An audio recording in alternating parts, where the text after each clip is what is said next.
Let's start this experiment. Hey, everyone, welcome to the AI Publisher Response Live. We internally are already calling it AI Live just because it's much shorter. And at some point, I'm sure we're just going to call it Alive. And, who doesn't want to be alive?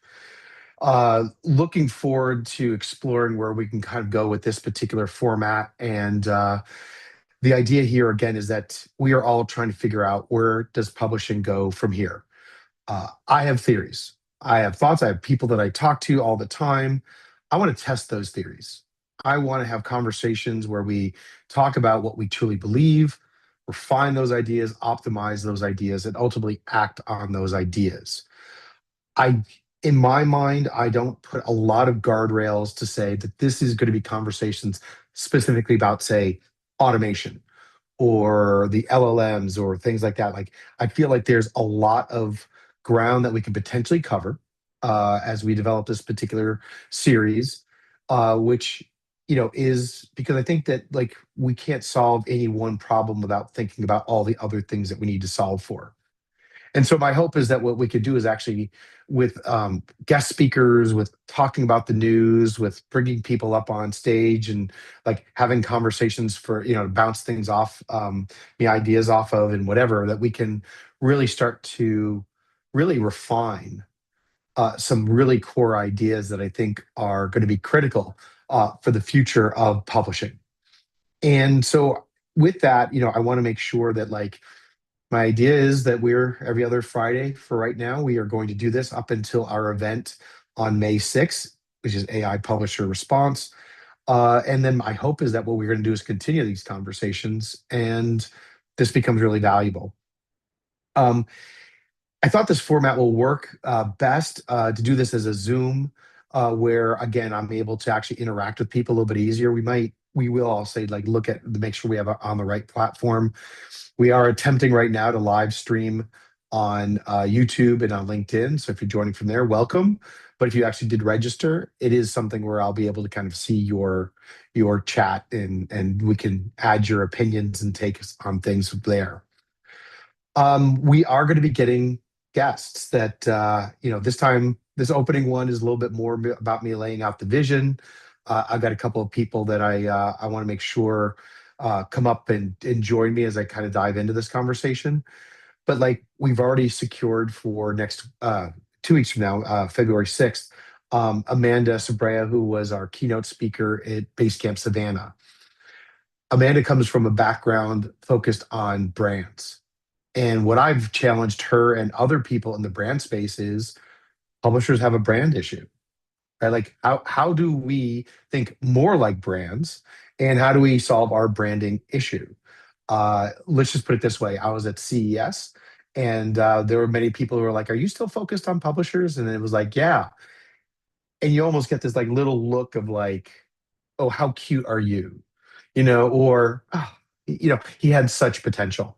Like, to me, there's only one game in town, and that is to sit there and figure out a model by which people who invest in creating content can get paid and paid by people by more than people who like than content that wasn't even made by someone. Like there's just something there that inherently, in my mind, just is something as a necessary conversation. My background is ad operations. We are certainly going to talk about automation, which is not the same as AI, certainly related. But there is this piece of going like, I have thoughts beyond that world that I want to dive into. And so I want to kind of cover all of those pieces. And at the same time, not try to boil the ocean. Part of what I want to do over the course of these sessions that we do is point to the things like IB Tech Lab has comp. Okay, I'm certainly going to try to get Hillary or Tony or Shaylee, someone from that group will be on this call for sure at some time, and we'll have a discussion about that. Prebid's got what they're working on. There's AdCP. All these other organizations, and some that like we probably don't regularly like we deal with all the time, should be ones that we should actually be talking to. And those are where some of those conversations actually belong. I'm looking at it as this is an opportunity for those that truly believe in the future of publishing and figuring out what that looks like. to kind of sit there and go, well, that conversation's happening there and that's happening there. How do we make sure that, again, publishing is being represented? And also sometimes kind of pulling back and looking at it, going like, what do we need to discuss? And so a core part of this is going to be that this is me broadcasting. And again, I'll stop with my diatribe here shortly. Um, but there is a part of like building up a publisher only community, but also partners. Publishers will not figure this out on their own. We need companies that are also of the same mindset of how do we go forward.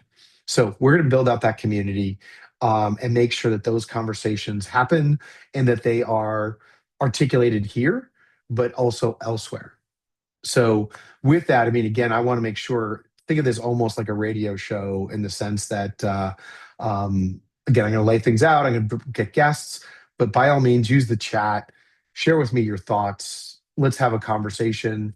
Um, Again, some of this is about the fact that I have been saying things and I need them to be tested.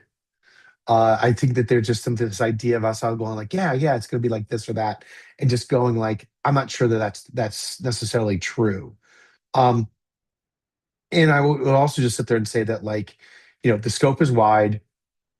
I want to start today with talking about what I think are some of my core beliefs, but also I have talked to a few other people who have opinions on this as well, and they've already done that. And I would just say in the last 24 hours, I've had at least 3 or 4 conversations that have added to my vision of like what's really important and what the opportunities are, to really hard truths. And I want to hit on that real quickly. I am not someone that accepts defeatism. I will take and talk hard truths. And there'll be some things that I will say, and I fully hope this audience will sit there and listen to what I say and go, um, that's like really hard. Or like that, like, are you sure? Like, I'll take that. But like, there was a conversation I was in earlier today, and you just get this, like, what are we going to do type of thing. And I won't accept. The way I've been thinking about it all week long, kind of preparing for this, is there's no doubt, like right now, I will start with the energy and the positivity and the Rob Beeler that you know.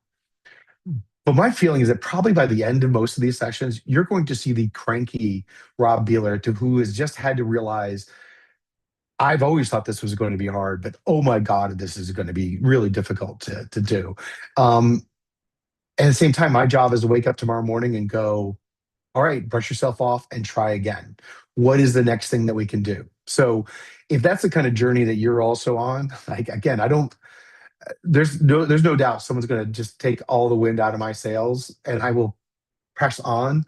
But there is this piece of it to sit there going like, I don't know if any of you have ever seen me at these events and whatever, and if I almost look at it like an attack on my species to sit there and be like, oh yeah, for everything humans can do, AI can do better. I will not accept that, and I will fight you. So I hope to get some real actual debate here and so forth. And I'll just sit there and say this, like, none of us know what's on the other side of the hill, right? We just like, there's way too much. There is way too much that is unknown. And as a publisher, beyond our control. We have got to find what we actually have control of, what we can control, and we need to start to make moves. There's a famous thing about burn the boats and just move forward. The boats have been burned.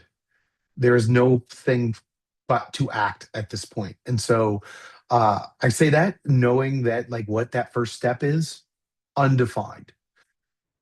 Actually, it's multiple steps by multiple people on multiple fronts. And so I want to start to kind of explore all of that. And I hope all of you are along for that. There are a couple of people that I was going to have join me here. I'm going to bring them up now, or at least see if they'll accept. Again, maybe after all that, they're going to back off. But I also would sit there and say, if any of you just want to kind of raise your hand, like please do. And it's always just going to be better for me to have someone to be able to bounce ideas off of. And if I could have the team help me a little bit here, you know who I'm there. Great. Cool. Jay, are we going to see your lovely face, or are you not in position to do so? Lovely. That's being generous. Thank you. You know what? Again, I'm pro-human, man. Like, you're a good-looking guy. All right, so cool. So Jay's going to join us up. I think Dennis, if we can kind of get you up here. I know you've been part of this. And again, we'll do that. And I see some questions and stuff like that. I'm going to like take a look real quick. Um, some of what I see, Kirsten, that you've brought up, and to what Dan you have in there, there's definitely some pieces that I want to cover as I kind of dive into this. What I'll say is this. I think one of the things that we as Beeler.Tech will do is we are going to, again, create some community tools, aspects, resources. We are really looking at this going like, we're in this world where we have to operate today while trying to figure out the future. So we're going to kind of try to always kind of find that mix. And at the same time, I always want to kind of come back to a document that I started to create. And Dennis and Jay have been gracious enough to kind of give some feedback already on this, and a couple others as well.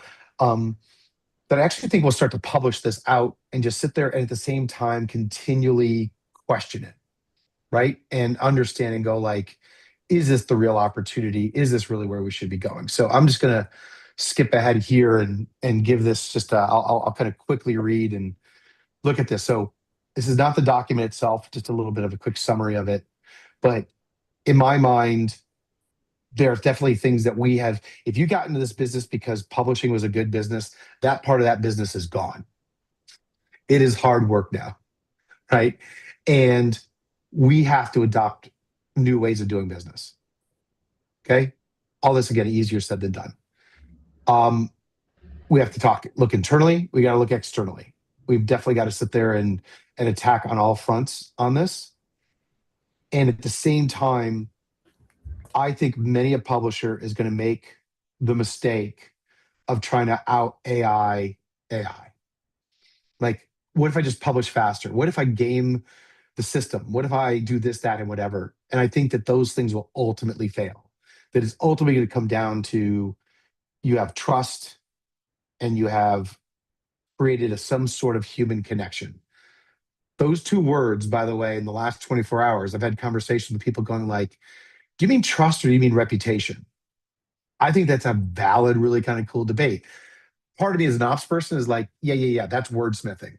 I kind of want to move on to the actions, but there is this underlying thing. Like, if we can't come back to some of these core pillars and be like, that's right, we won't build a better future.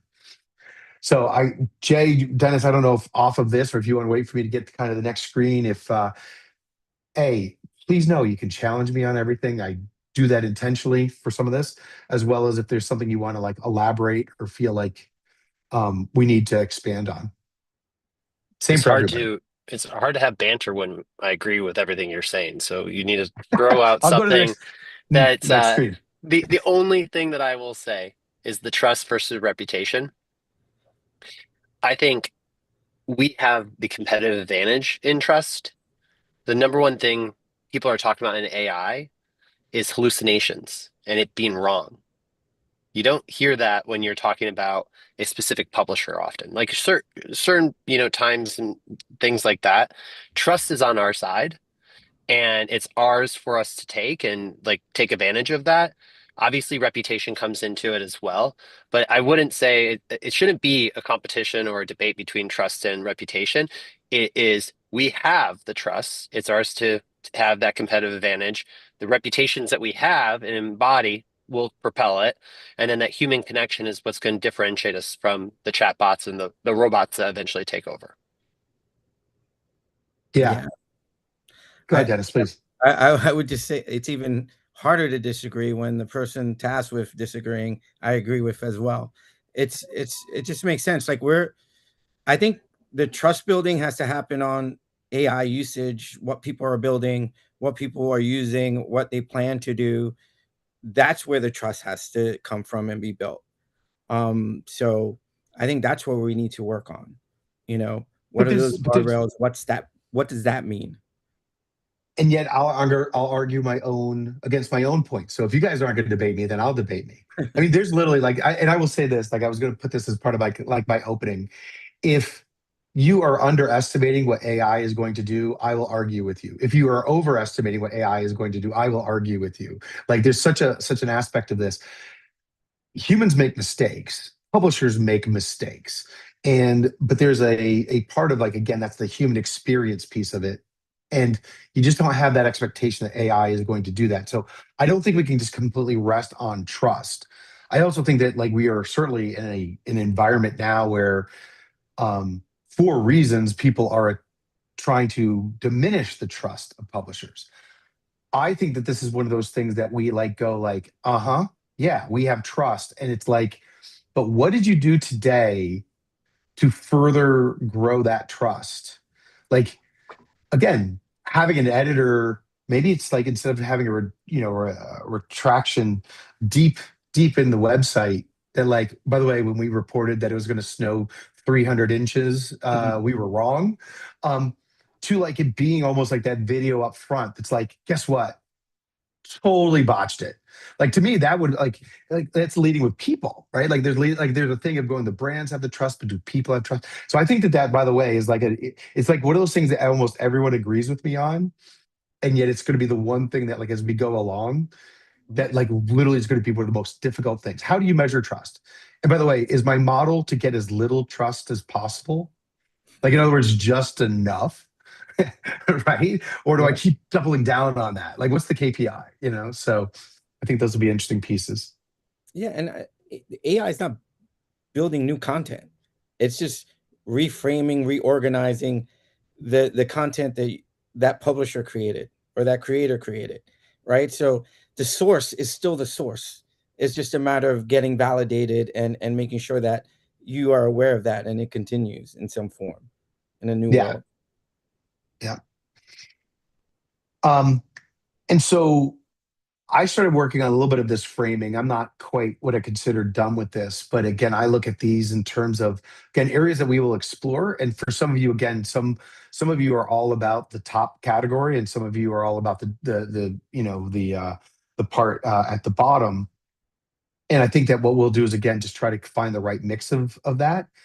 Also, we're just going to find where there's interest from all of you, but also where we think we could have impact.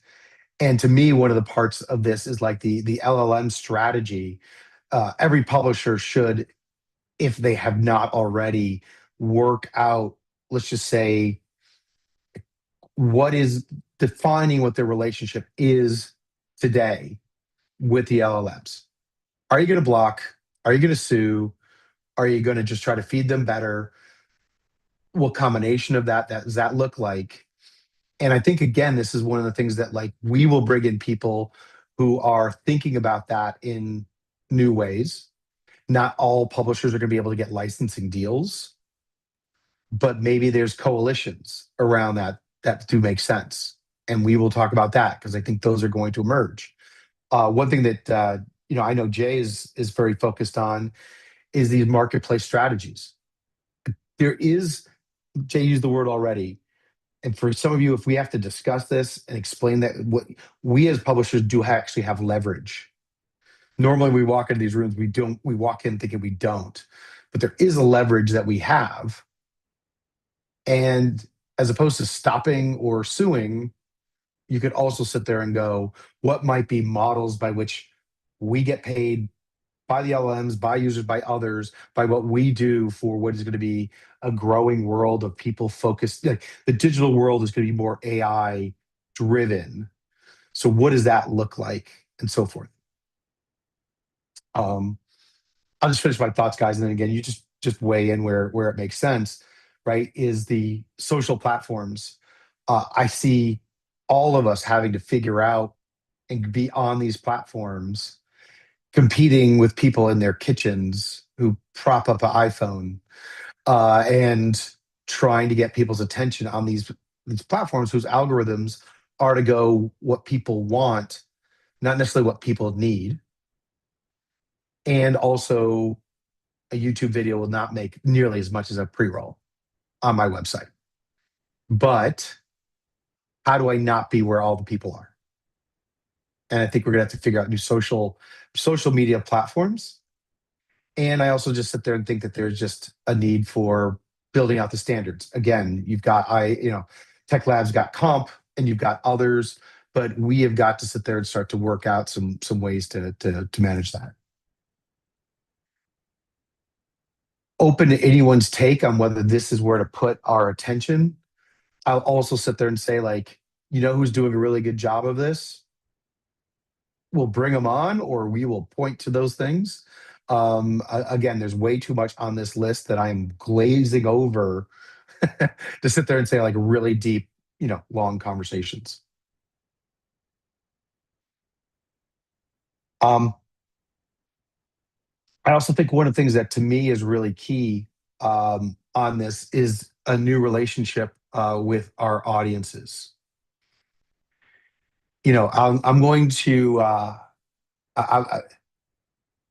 you're going to see through what I'm about to do here pretty quickly, but I have to, for my own protection, do what I'm about to do, and you'll see what I mean by that.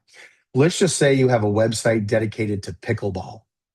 Okay, you have got to realize that like ChatGPT might do your site better than your site for what people actually want. People don't want to necessarily read 800-word articles. They want answers, or they want to be on a journey, right?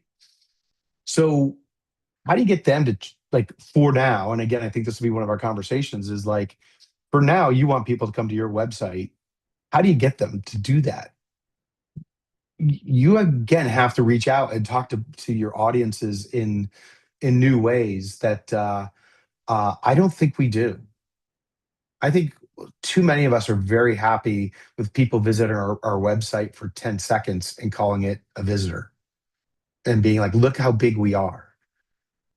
You know what? Those people are going away. Like the publishers who have said, like, by the way, if like, X percentage of your audience is gone, you might also want to flip that and go, were they ever yours to have in the first place? I know that's like a hard truth, like a really rough way to put it. I look at it both ways, but it would sit there and say, like, that would make you change the way that you sit there and think about your own users. And then from that, new revenue models.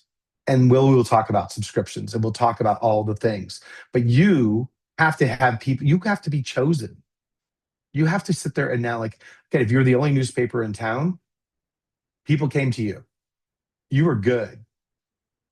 In this world, you have got to scrape probably for as many people as you can where they want to be, in the way they want to. So you really have to sit there and start thinking about what your value, what makes you unique, and what's your value to them.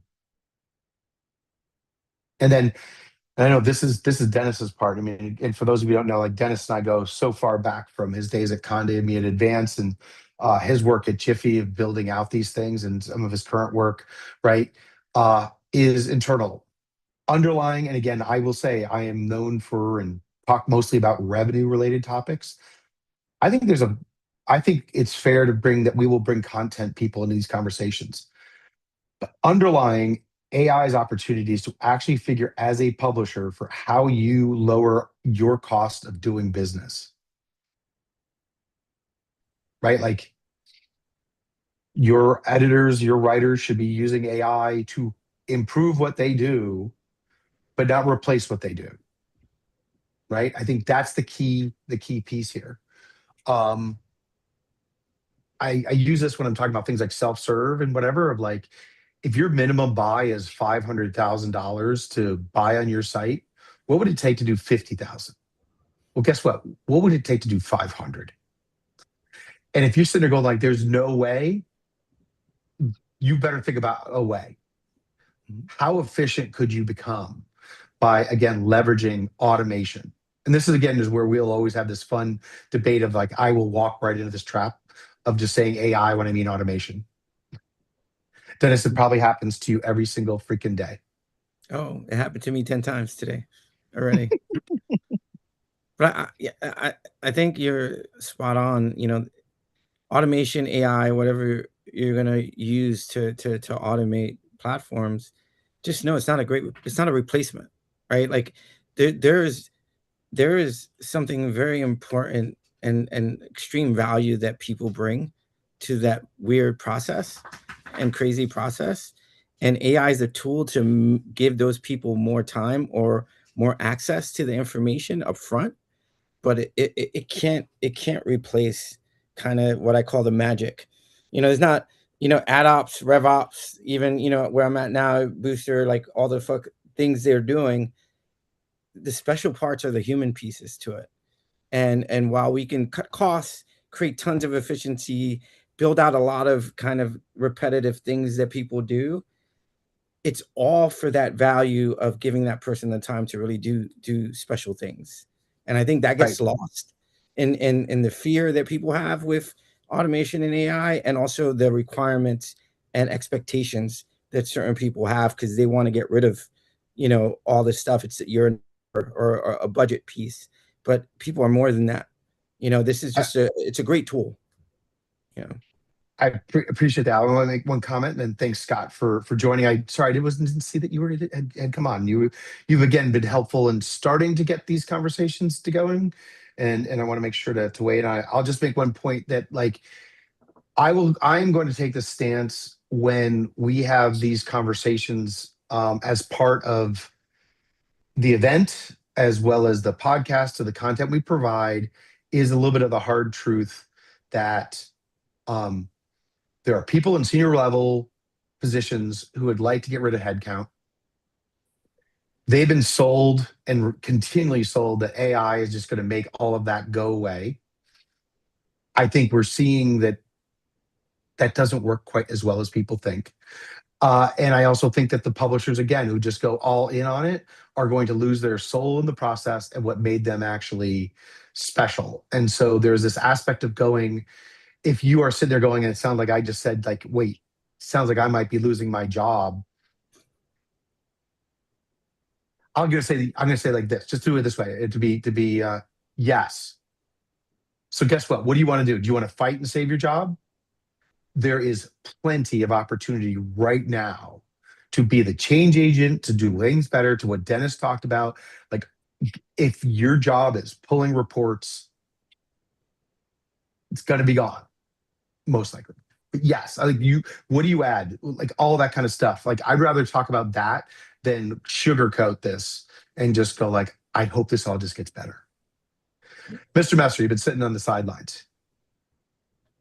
Listening Thoughts on any of intently this? to these minds sort of pull at the threads of what's hurting publishers dearly. There's a couple of things I want to sort of highlight here from what I've been listening to. One is this problem is bigger than just publishers, and it's existential for many areas of information and entertainment. Retail media has their own like world of hell they're about to go through with agentic shopping. And there was a lot of upheaval here. So one, like, and I'm going to say all this for like how to help us organize our thoughts and to compartmentalize our feelings. Look for similar threads in other people and see what other industries are doing and the recommendations that they're giving, because actually they're pretty similar to what we're talking about for publishers here. And the reason why we have these three sort of hierarchical bullets up here is because there's three distinct areas where publishers need to focus. One is on like what are LLMs doing to you and how are you going to help them? The second one being like how are you going to use how are you going to shift your business model as new things sort of get invented? And that's on the internal side at the bottom, which is like, how are you going to use AI to get better and to improve your product so that you have something to survive with in the future? As like the need for information is not going away. The need for entertainment is not going away. The need for reporting on what Spencer Pratt is up to is not going away. The way that consumers access that information is changing, which means that Siri, who is Spencer Pratt? I'm sorry, go ahead. Keep going. you know, Rob, the Heidi's husband. The Continue. the key is that you must get in the path of consumer behavior. We cannot shift and change consumer behavior when there's a shift happening. That would be like saying that we were going to stop the shift to digital and newspapers would be exactly the way they were before. Fast Right. forward 20 years, print is coming back in some ways, right? The physical record industry is coming back in certain ways. But all of these things are different. And people will want artisan and they will want creative and they do want human trust and authenticity in these pieces. But if you are not honest about what your content is, that's probably a good indicator that your content and your business will not survive. And it is certainly going to keep you from figuring out your true path forward. The truth is, I think, Rob, Jay, and Dennis, and everyone with us, is that a lot of the content on the internet doesn't need to be there. True. There's like tranches of it. There's garbage, there's duplicative, and then there's unique and original, right? Or unique, I would say. The garbage tranche, don't worry about it. We've already been talking about that. It's the duplicative area where we're really having a problem. Google used to be meritocratic about sending out traffic, and that was great. Our content teams knew exactly, with some shade, of what to do. Write better Mhm. content, more trustful, all the things. Watch your content go up in the index and be rewarded for providing a better internet. That has gone away, and now you have to figure out what to do with your content. There is no reason that if you are the 8th article about how to do sit-ups indoors, for your content to exist on the internet. But Unless you're adding something different. Right. Right. unless you're adding Exactly. something different, and even then, we still have discovery problems in these things. So you have to be very honest about what is your business of content? What is your IP? I want to tell everybody that articles are not IP. I used to work for a very large company that made a lot of articles. That was not IP. We were like the how-to site, and we had articles, but we didn't make IP. But then eventually we started to. We were like, we should make shows, we should make podcasts, we should make things that we can take out into the public and perform on multiple stages, whether it's social, physical, podcasts, audio, whatever it may be. And that's how you start spinning the flywheel. So um, do some exercises for yourself. One is like be very truthful about the importance of your content, your relationship with your reader, and what do you love making and what would you be great at that people would want to find and seek? Do Right. that, and you will find a path. And in the meanwhile, defend yourself from the LLMs, set up frameworks, do the things, and figure out your business models for these because the business models don't necessarily exist for how to take an audience from TikTok, bring them back to not your website, somewhere else. We'll see success there. Thank you for my time. Yeah, I got to work with you because we're supposed to space this out, but that's awesome. No, there's a lot there. And again, I'll let Jay and Dennis, because I have many feelings off some of what you just said. But do you guys want to weigh in with anything or? No, all right. I mean, here's the thing. I also have kind of come back to this feeling of that the future of publishing will have, you will have to have some level of passion. I look at the work that I do today. I'm not the one that's writing the content or creating IP. I'm helping fund it. Okay. That alone is rewarding to be able to do that, to help someone um to do that. And I also think that that is an ongoing role, meaning, I mean, here's the thing, like some of what you were just saying, there will be an aspect that from the underlying piece that I think some people will just, and even ourselves, will disappoint ourselves with just how good we are with good enough, right? And there's a piece of it going like, okay, so, and it will be our challenge to create experiences and content and community and interaction that kind of is like, no, you want to go to the next part. And so I mentioned before about being the pickleball site, right? Like, you know what the top line, the masthead of the pickleball website should say? It should say, you think you like pickleball? Fuck you. We like pickleball more. I can't think of something that would make someone go, what's up with this? There's an aspect of like going and being discoverable and finding the algorithm, but there's an aspect of like, we as people have to have friction. We actually have to create we have to make people go like, you know what? This just isn't good enough over here. I need what this person's serving up, right? I don't want a burger. I want that burger, that type of stuff. And you have to think of it that way. And by the way, that does take passion because we've just gotten so used to just cranking out things because we got paid for it. It's one of the underlying issues with advertising is somehow it just kind of funds mediocrity. And we need to make it fund the next level. Well, we'll remind ourselves to talk about the shitification of the internet during the the free cash era of COVID. Yeah. Yes. We'll skip over that because that's. Well, let's see if we get him on. We'll get him on the podcast. I think we can get him there. But yes.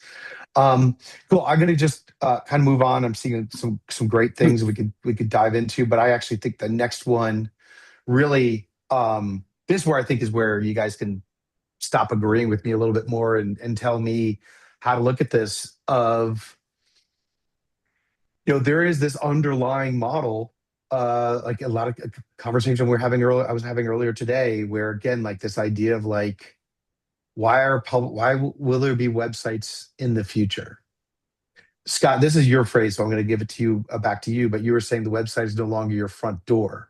Doesn't sound like it doesn't mean that it doesn't exist. It's just its function may be different, or do you want to elaborate on what your thoughts are there?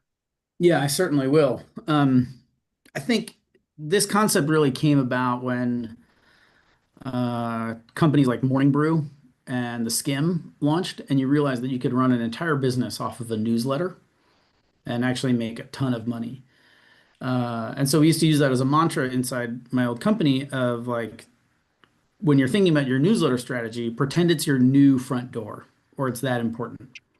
Uh, the longer diatribe that I have on it is that when we talked about content diversification and we talked about revenue diversification, every one of those, whether it was commerce, ads, and subscription, it was all about back to the website. When we talked about traffic diversification across social, newsletter, organic, paid, whatever it may be, it was all about back to the website. So that diversification we talked about came through a tiny myopic hole called the website. And rarely did we look at the bigger opportunities, right? What was the importance of owning the app? What was the importance of taking your audience out to other channels? Because nobody thought that the internet would collapse in the same, or the quid pro quo of the internet would collapse in the same way that it has. So if you're left without, if the website, if you can't get traffic to your website, you need a different front door. And you need to take your brands out to those people. And that's what you do with IP. You can't take like articles out to people. You take columns, you take stories, you take people out to people. And that's why if you're thinking about your business from an IP standpoint, you can think about how do we create it? How do we distribute it? How to monetize it? Take the money from that, put it back into creating IP, distributing and monetizing. And that's sort of the flywheel, as opposed to waiting for the rain of organic traffic to water your fields. So, What you're describing, though, Scott, I agree with. We are transforming to basically production studios, right? We'll still have right? we'll still have people on their tours coming by and watching what we're doing, but the more of the money is going to actually be by us creating this content, and then it's being distributed and picked up elsewhere. And that I don't see a world. I don't see a world where we switch to a production studio model that doesn't cause employment destruction, but it could result in a more profitable publishing ecosystem than we've had before as well. And so I agree with you on the studio part.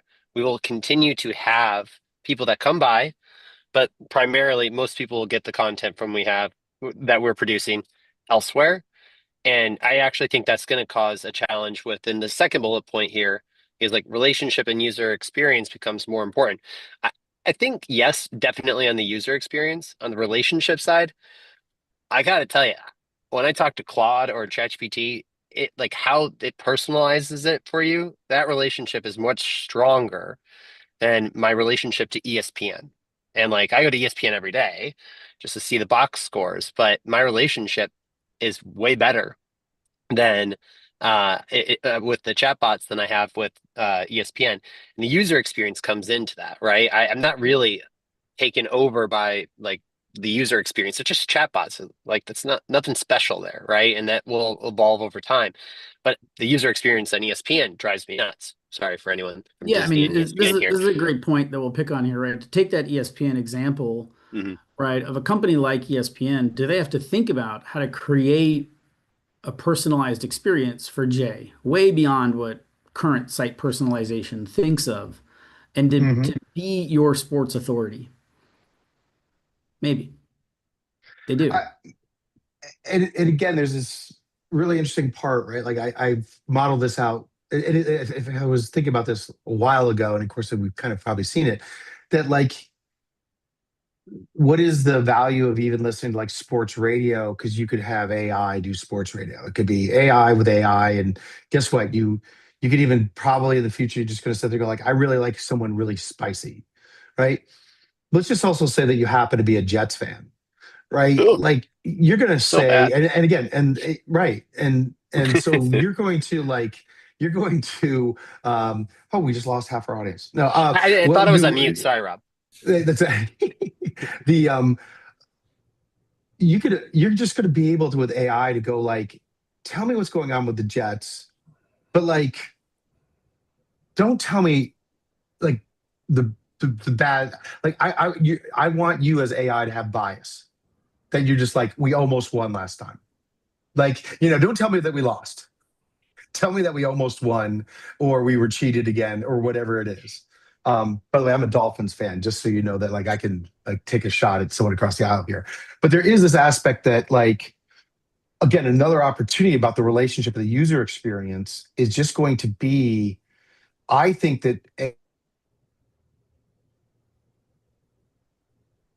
Uh-oh.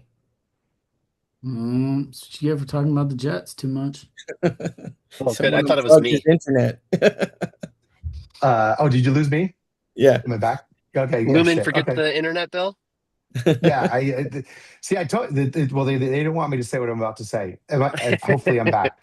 You're back. Um, I mean, literally, I'm in like where they filmed Severance. You would think that this would be like a really good connection. Uh, where I was going with that is we are going to, first of all, we're going to lose people to what AI can provide them. Right? What I mean by losing them is between the porn, between all the other things that just feed every one of their weaknesses, they're gone. We want to save those. But there's also a piece of people are going to create their own bubbles. And part of what I think is a real opportunity as a publisher is to be the one that shakes up their world. And I think that actually is something that, again, well, AI could do that too. I don't think it's the same. Again, like that's one of the reasons why I like even have these conversations, and I'm not able to kind of keep up with what's going on in the chat, but there's some real gold in there that should be rethinking about how we're thinking about it. That's very much the human experience. I'm going to stop talking because I'm afraid no one can hear me. One of the things We with heard you. AI and coming from like a user's perspective, right? I go to certain sites, even though I can use AI and prompt it to get like the actual data or information, but I go there because I'm interested in some of the themes and perspectives I didn't think about. Perspectives or something nuanced and new.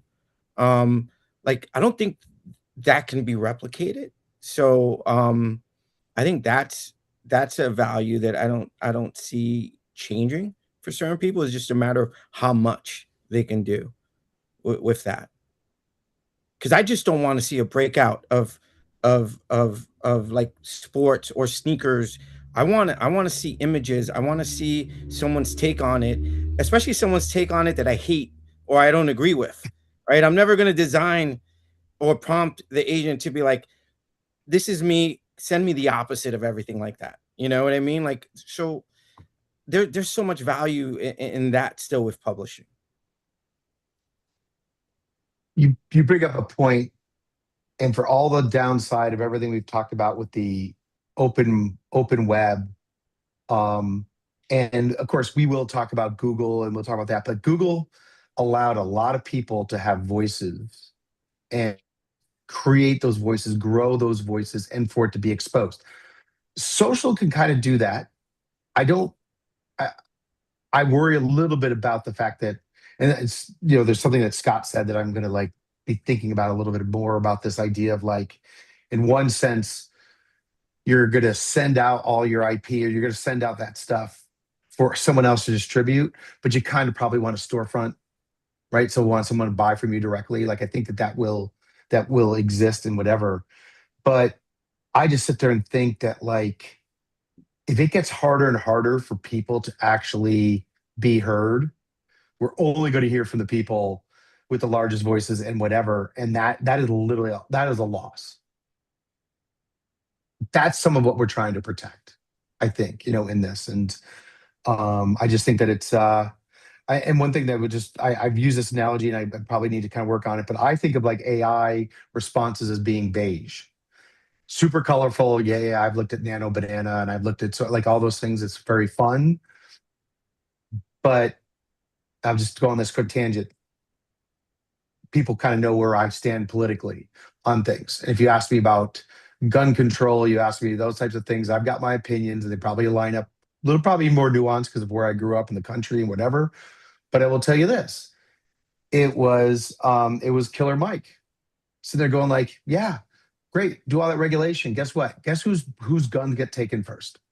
And I was like, never thought of that. Holy shit. That's the word we have to create that. And AI, if AI expands our universes, amazing. If it reduces our then it has actually like doomed us. And that's the part that I like think we as publishers, and we'll just use Scott's term of IP, being creative, thinking about these things, that's going to be the exciting part. And by the way, these need business models, which kind of gets us to like this last point.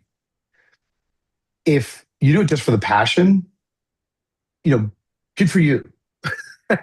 um, and I actually think that the individual content creators, I think it's amazing to watch some of these people just emerge. Like you just would never have known of this person before. But there's a business model aspect to that like that there is a solution, and maybe that is what the future of what publishing looks like. But right now, it's got too much legacy weighing on it to make the moves that we need to make. And that gets me to kind of the last part that I think will be one of the biggest things that we as a group could talk about based on who I'm seeing that's here and whatever, is just we have to operate today with websites, with the advertisers, with the way that we work, with all the systems, all that kind of stuff, while sitting there literally trying to think through a possible future where the website is not a second thought, but it's not as big and all these other types of things. Like therein lies the rub. And your website can be big still. Absolutely. Mhm. Right? But it's where you're getting traffic from, and it's the importance of it. And the website is probably one of your best monetization places, and it'll be an owned channel, just like newsletter is for you.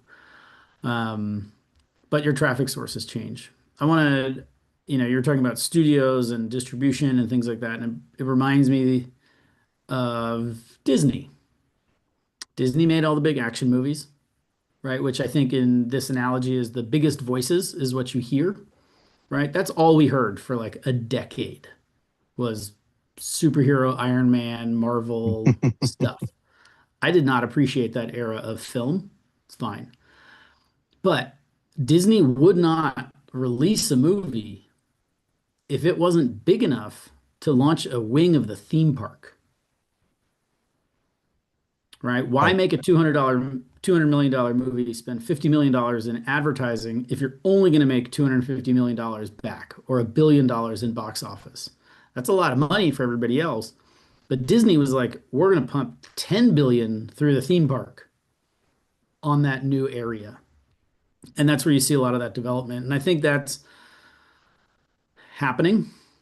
It's happened, but now people want to get back to smaller films again. And they want to see the stories and the humans and the real parts that made cinema great. And so as a publisher, make things that people want to see. Make stuff that people want to read. They will come to your website. They will subscribe to your newsletter. They will listen to your podcast. They will use LLMs. That's fine, but this media will coexist, but it has to have meaning and purpose. And then from there, you might get to open a theme park one day. You start by building that voice. And again, I think that the studio model you kind of threw out there, we can help nurture those voices, expand those voices, and get them then the infrastructure to build all those out. Right? Like that could essentially be somewhat of our role. Mm-hmm. But this part right now of like operating in the world we live in today, for I know the people we have up here, and again, like I'm actively asking all of you, like if anyone wants to jump up here, we're happy to have you join. Just as long as all you are is pitching ideas and not product. But the idea is like this is the part that like I struggle with because I can't abandon my role to just be working on AI or the future. And I think that's actually one of the things that publishers are really not designed for is this idea of like, again, I've been in big arguments about this, about like we are short-term thinkers in many cases, or have built our businesses to be that way. And now is a moment, and a couple of questions that got asked here. Both of them talk about coalitions. They talk about collaboration between publishers. They talk about all these pieces, and you're going like, that's something that we also don't tend to do at the levels that are kind of needed. Mhm. And one, my underlying goal is to lead people. If that's happening, however I can help make it happen. But also if it's happening elsewhere, I'm not looking to lead that charge as much as sit there and help power it. Because the days are over of us sitting there going like, just being these little, we're just getting picked off one by one at this point. That's the demise of all of this, is just going to be someone shuttering their doors or whatever, or we take stands. And I'm open to hearing what people are seeing or thinking. I mean, again, I want to make sure that like part of this whole conversation, right, was just to kind of lay out some of the ideas, test them. We will test them again. We will bring in guests to like add to them or whatever. But I also want everyone starting to kind of think about this in terms of action or what you are seeing someone do. If you think someone's doing this well, let's all assess it and start building what we need to. I am so trying to keep track of, like, I don't know how radio show hosts do it, but I'll get better at this as I'm sitting here trying to have two different conversations at once, and now I just realize I can't do both. So I'll just kind of focus on you guys. Is there anything Right. else on this? Go ahead, please. You just said like I can't lose focus on my like what I do today and focus exclusively on AI. Are you being asked in your role to focus exclusively on AI? I'm just curious of how you are personally handling that. And I can be transparent here. What Publisher a I work great, for, the Motley Fool, yeah. makes every employee sign a document that promises to use AI in their day to day. I have to use AI or I will not, fulfill my obligations as an employee. And that has been very disruptive. And I'm curious in like, how are you balancing your right now being the AI trying to encourage us and participate in the conversation, but also do your day job? What is being asked of you right now? What a beautiful question. I love that question. That's great. And That's why I'll I'm go here. back. Actually, I'll go back to what Dennis saw this, right. That like in my role at Advance, my biggest way to try to solve all my ad operations solutions was to solve someone else's problem up above. Like it was always like sitting there going like, how do I stop this bullshit from landing on my desk? Was to do and sit there and just keep working up higher and higher in the organization. I think actually everyone should be thinking a little bit that way. I don't say that. Don't get fired for what I just said. Interpret it the correct way, right? But solve management's issue is part of your job, even in an operations role. And so I am not being asked to focus on this, on a daily basis at my current role at golf.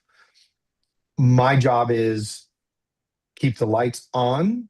I wouldn't say it that way. We don't put it quite so dark in that way, but like I've got I've got some traffic down, bigger numbers to hit. Okay, so more hard work ahead just on that piece, while sitting there going like, obviously because of the access I have to all of you, to sit there and go like, what is everyone else doing on this particular front? I think publishers need really almost an AI strategist role or consultant or someone who is literally trying to think through all these pieces that we have. Because to just sit there and put it on every single employee to figure out how AI is going to make their job better is literally just adding another task to them. Which, by the way, some of these calls or other things are I know we're going to do this at some point. We'll have a vibe coding. Like, let's all just talk about what we do to make our lives a little bit easier or whatever on that level. But I'm attacking it at all fronts, Jay, and I see that as part of my job, right? Is to sit there and think. And again, automation. We're pretty well automated in a lot of things, but we could do better. The LLM conversation is the one I think most of us struggle with, because it's like turning the water off and going like, are we really ready? Like, think about it this way. We all are assuming that at some point Google sends zero traffic to websites or like that. Well, what if you sat there and said, well, today's the day we're going to call it, and we're going to say we don't want any more traffic from Google.